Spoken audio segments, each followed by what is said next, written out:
Hey everybody, I've been working with our partners at BOCES about authentication for Zoom meetings. As many of you, I'm sure, are aware, kids can log in with a regular Gmail address when they log in with Google. However, there is a solution, so I'm very happy to showcase what that is. I'm just going to go to my account,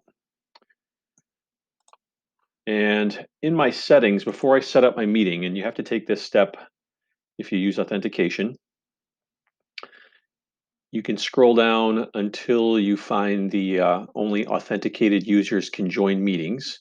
And if you want to set that up for all of your meetings, you can activate that in your settings.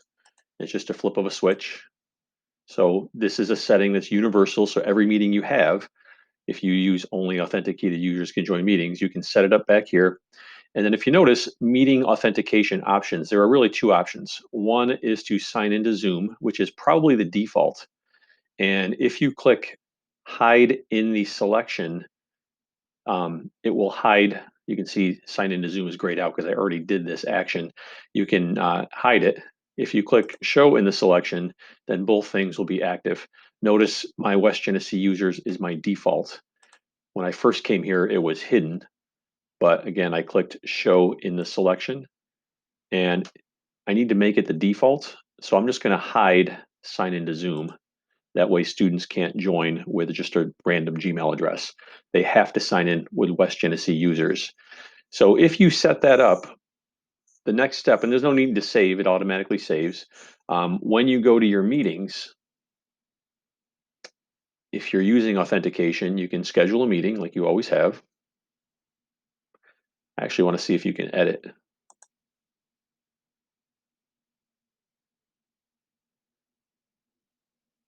So if you activate the only authenticated users can join, you'll see that West Genesee users is the setting. So in other words, kids have to log in with Google and it has to be at westgenesee.org.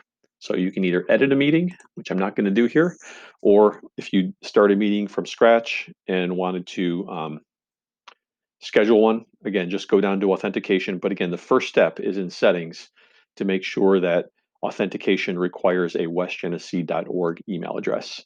Hopefully this solves the uh, fake people joining your class, so to speak, random Gmail addresses. Kids should be logging in with their West Genesee accounts, bottom line. Thanks for listening, and I hope you found this useful.